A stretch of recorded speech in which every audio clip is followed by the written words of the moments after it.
这政治圈啊，那真叫一个人生如戏，全靠演技。前一秒呢还慷慨激昂，宁死不屈呢，后一秒可能就哎呀妈呀，真香！说的就是日本新上任的自民党总裁高市早苗。这位大姐啊，在咱们这边的名声可不怎么好，为啥呢？因为她是个出了名的右翼铁娘子，对咱们中国那态度就跟茅坑里的石头似的，又臭又硬啊。她最出名的一个保留节目是啥呢？就是拜鬼。拜什么鬼呢？就是那个臭名昭著的靖国神社。那地方是啥？咱都门儿清啊，里面供的都是些发动侵略战争的甲级战犯，是钉在历史耻辱柱上的人物。哎，你去拜他们，你是啥意思啊？不就是明摆着告诉全世界，你不认错，你还觉得挺光荣呗？所以啊，这个事儿一直都是咱们跟日本之间的一根刺，特别的敏感。但是这位高市大姐呢，她偏不啊，她就爱往这根刺上撞。咱们先来盘一盘她过去的光辉战绩。这位高市早苗呢，在拜鬼这件事上，那叫一个执着，执着到什么程度呢？简直就像咱们上班打卡一样雷打不动。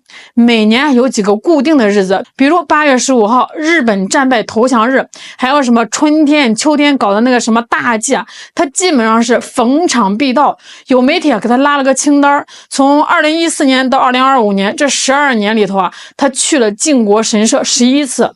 好家伙，这出勤率啊，比好多上班族都高啊！就说2个月前啊，8月15号那天，他是个什么经济安全保障担当大臣，官也不小了呀。当时整个日本的内阁里啊，就他一个人大摇大摆的跑去拜鬼了，那架势就好像在走政治作秀的 T 台一样，生怕别人不知道他有多爱国、多强硬。而且他不光自己去啊，嘴上还硬得很。2021年他竞选自民党总裁的时候，就放出话来说的那叫一个斩钉截铁啊！我高市早苗作为一个日本人，不管我将来当了多大的官儿，哪怕是当了首相，这靖国神社我是拜定了，谁也别想拦着我。你听听这话多横啊！不知道的还以为他要干啥惊天动地的大事呢。当时日本国内一帮右翼分子听了这话，那叫一个激动啊，把他当成了希望之星了。可是结果呢？嘿，这脸打的那叫一个快啊，那叫一个响，简直是啪啪的。就在前2天，日本媒体纷纷爆出消息，说今年的秋季大祭从10月17号开始，咱们这位新光上任的铁娘子高市早苗决定不去了。哎，你没听错我再说一遍，她决定不去了。这消息一出来啊，别说是咱们了，连日本国内都炸了锅了，大伙儿都懵了呀。这还是我们认识那个高市早苗吗？说好的要坚持到底呢，他的骨头怎么就突然软了呢？高市総裁はこれまで秋の例大祭に合わせた参拝を行ってきましたが、外交への影響や連立を組む公明党への配慮から参拝を見送った形です。参拝を見送る理由について、高市総裁の周辺は、10月下旬に外交日程が続く中で、秋に参拝することは早い段階から考えていなかったと話しています。日中・日韓関係への悪影響を考慮したとみられます。また、この判断には公明党への配慮もあったとみられます。公明党の斉藤代表は昨日、高市総裁に対して靖国神社参拝など歴史認識をめぐる懸念を伝え、解消できなければ連立。根据这个日本媒体挖出来的内幕原来是有人给他念了紧箍咒了。谁呢？就是跟他一块搭班子过日子的公民党党首，一个叫齐藤铁夫的人。这个事得从日本的政治结构说起。其实说白了高市早苗他们那个自民党现在虽然是执政党，但是在国会里头的席位没过半数。啥意思呢？就是他想通过个什么法律光靠自己人举手不够数呀，必须得拉着小伙伴一块儿干。那这个公民党就是他最看重的小伙伴。这个小伙伴一看高市早苗当选了，心里面就咯噔一下。为啥呢？因为公民党一直要走的路线相对来说比较温和，尤其是在对华关系上，他们主张的是要和平要合作。他们心里面清楚得很靖国神社这玩意儿就是个火药桶，谁碰谁炸。所以选举结果一出来，齐藤铁夫就赶紧找高市早苗喝茶去了。第一次见面啊，他就旁敲侧击的说了：“高氏大姐呀，我们党里头好多兄弟都担心啊，你要是当了首相还去拜鬼，这事儿可不好办呀。”这话说的还比较客气，算是打了个预防针啊。高氏早苗呢，当时还哼哼哈哈的想应付过去，结果没过几天啊，7号那天，齐藤铁夫啊又把高氏早苗给叫了过去。这回呢，俩人关起门来，足足聊了1个半小时。1个半小时啊，朋友们，2个政党的大佬能聊什么聊这么久啊？那肯定不是唠家常啊。根据后来媒体披露的消息啊，齐藤铁夫这次是把话挑明了，他估计是这么说的：高氏大姐啊，咱们打开天窗说亮话啊，你以前呢当个大臣，你去拜影响有，但没那么大。但是现在可不一样呢，你马上就是日本的首相了呀，你的一举一动啊，代表的是整个日本。你再去拜那个鬼地方，那不就是打我们邻居的脸吗？尤其是中国和韩国，人家能干嘛？到时候人家一生气，跟咱们的外交关系闹僵了，这责任谁来负啊？还有啊，咱们这个执政联盟说白了就是个合作社。咱们公民党之所以支持你，是想让国家好，让这个老百姓过日子，不是让你去捅马蜂窝的。哎，你要是真的一意孤行，非要去，那对不起，我们党的支持者不答应，我们这个合作社啊，可能就得散伙了。到时候你就成了孤家寡人，看你怎么办。而且啊，老美那边的国家内乱不断，咱们得想想后路呀。最后呢，也是最关键的一句啊，齐藤铁夫语重心长地告诉他：高氏桑，现在的日本惹不起中国呀，日本惹不起中国，这句话分量太重了，这可不是吓唬他呀，这是血淋淋的现实。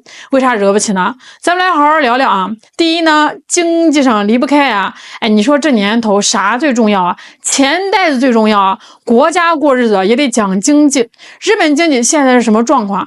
那说好听点呢，是叫停滞不前；说难听点就是半死不活。它靠谁拉动呢？很大程度上就得靠咱们中国。中国现在啊是日本最大的贸易伙伴，啥意思啊？就是日本生产出来的东西啊，最大方的买家就是咱们了。日本需要进口的很多东西啊，咱们也是最主要的卖家。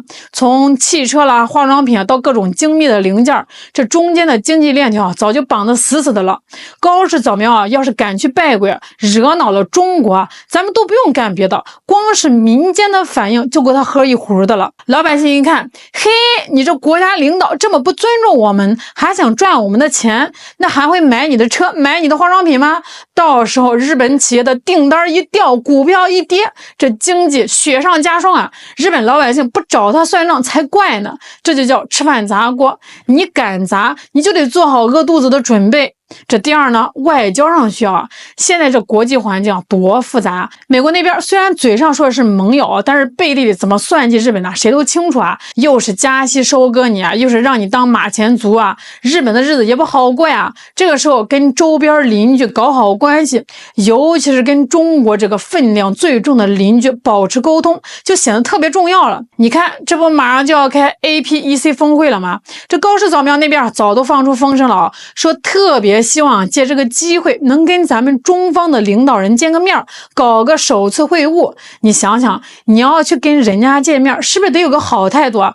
有谁会跟人家约饭之前啊，先跑去人家祖坟上吐口唾沫的？你这头拜着战犯，那头还想跟我们握手言和，你把我们当什么了？这不精神分裂吗？所以啊，他要是真去了啊，别说会晤了，估计连个好脸色都看不到。这第三呢，政治上玩不起。就像刚才说的啊，高市早苗啊，现在这个位置坐得不稳，他是少数执政党，得看联合执政的公民党的脸色，还能看其他在野党的脸色。他要是敢乱来，导致执政联盟破裂，那他这个首相梦可能就得提前结束了。所以啊，齐藤铁夫那1个半小时的课啊，其实就是把这些残酷的现实啊，一条一条的摆在他面前，告诉他，你个人的那点政治秀啊，跟整个国家的利益比起来啊，屁都不是。你以为你在捍卫日本人的尊严，实际上你是在拿日本的前途开玩笑。所以啊，朋友们，这事儿看到最后咱就明白了啊，高市早苗突然老实啊，不是因为他良心发现了，也不是因为他突然就热爱和平了，他骨子里啊还是那个他。但是呢，现实给他一记响亮的耳光啊，当一个人，尤其是一个政客，做到了那个需要为整个国家负责的位置上时啊，那很多事情就不是他想怎么样就能怎么样的，他必须得考虑后果呀，必须得权衡利弊。这件事也让我们看清楚了一个最朴素的道理：尊严呢，不是靠嘴硬喊出来的，而是靠实力挣出来的。为啥以前的日本首相敢去，现在越来越不敢了？为啥高市早苗这么个铁杆粉丝，最后也得乖乖认怂？因为咱们中国强大了呀，因为我们的经济实力，我们的国际影响力已经到了让任何人都无法忽视的地步。那我们的态度，我们的反应，是他们制定政策时必须考虑的，甚至是最重要的因素之一。所以说，靖国神社现在成了日本首相的禁地，谁上去谁都得自觉绕着走。这不是咱们逼的啊，是现实逼的。高市早苗的这次打脸打在自己的脸上，但是实际上也让我们所有的中国人心里面又多了几分底气。这个底气就来自于我们国家的繁荣富强，来自于我们14亿人的团结一心。以后这样的事可能还会发生，但是不管它怎么变怎么演，咱们就记住一条：把咱们自己的事儿办好，把咱们自己的家建设得更强大。只要咱们自己够硬气，那任何纸老虎最终都得老老实实的收集它的爪牙。好了，今天就跟大家聊到这儿了，我是小懒，我们下期再见。